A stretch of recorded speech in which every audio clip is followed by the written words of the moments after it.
Yesu ashimwe bene data, ndabashimiye ko mwongeye kwemera mu kumva ubutumwa bwiza kuri uyu muyoboro. Uwiteka bishimire kandi amahoro ye abane namwe. Muri aka kanya ntagira ngo tuganire tuvuge gato ku kintu cyerekeranye n'ubukristo bw'iki gihe, cyerekeranye n'itorero, aho itorero tuzi yuko ubundi ari umubiri umwe wa Kristo, aho tuzi yuko Kristo ari we nyiri itorero, aho tuzi yuko itorero ari umugeni wa Kristo yirongeye azaza gutwara igihe azagaruka hano ku isi. Rero akenshi twumva hari abantu bakizwa bakaba basengera kwa runaka, akabasengera kwa kanaka, akavuga ati uriya ni dadi, uriya ni mami, uriya ni nyiri itorero, ndetse ukabona rwose umuntu bamufashe nk'aho ari we wazanye ubutumwa kuri iyi si. Nagira ngo rwose ngire inama abantu bafite imyumvire imeze gutyo, kuko hari aho ugera ugasanga yamaze kugira umushumba we nk'ikigirwamana.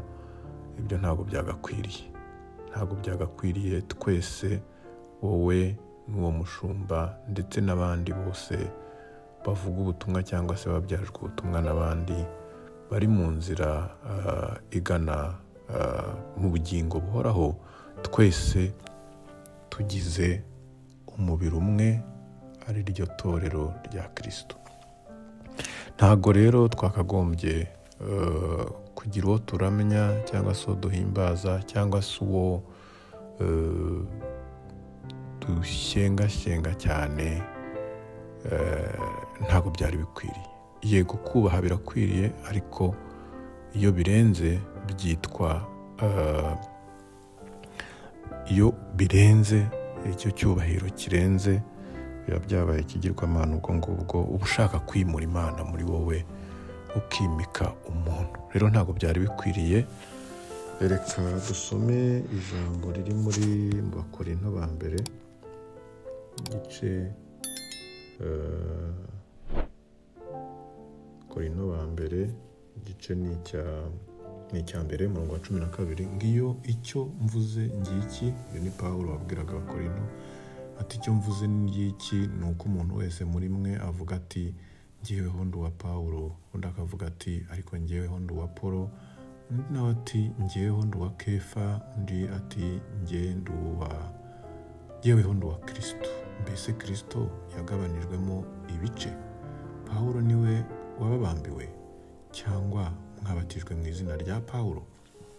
Aha Pawulo yaribazaga, aho abanyakorinto yabwiraga buri wese, yavugaga uwamubatije ati njyewe ndi uwa runaka, njyewe ndi uwa runaka, kandi byose babikoze ari intumwa za Kristo. Byose byari ugusohoza icyo Kristo yabasabye, ari nacyo gikorwa uyu munsi. Niba umuntu yaratangiye kuvuga ubutumwa akabugeza kuri benshi, akababatiza, ntabwo byari bikwiye ko bavuga ngo njyewe ndi uwo kwa runaka, njyewe ndi uwa runaka, njyewe ndi uwa runaka. Twese turi abakristo. Niyo mpamvu twitwa abakristo. Turi abakristo. Ntabwo ugomba kwitirirwa runaka cyangwa runaka. Uwo nguwo nawe yabaye igikoresho kugira ngo akugeze kuri Kristo. Rero reka dutandukanye ibi bintu, kandi tubibemo serious, tubibemo abantu babihugukiwe, kugira ngo tutayoba muri iyi minsi igeze ahabi. Uwiteka abahe umugisha, Uwiteka abarinde, kandi dukomeze dukora icyo twahamagariwe, tuvuge ubutumwa kugira ngo twagure ubwami bw'Imana. Mana, ndagushimiye ku bw'ubutumwa, ndagushimiye ku bw'izi nyigisho. Komeza utanga umwuka wawe azikurikire, hanyuma abazumva bagira impinduka, kandi ndakwinginze kugira ngo uwumva izi nyigisho wese atangire agira icyo akora. Reka ze kuba izisanzwe, reka ze kwinjira mu gutwi kumwe ngo zisogere mu kundi, ahubwo umwuka wera akora akazi, maze ubwami bwawe bwaguke. Buri wese byibura agira umwe abwira, amuhugure, maze tugire impinduka mu buzima bwacu bw'umwuka. urakoze kubwira ijambo, urakoze kubw'umwuka waduhaye, mu izina rya Yesu Kristo umwami wacu, amen.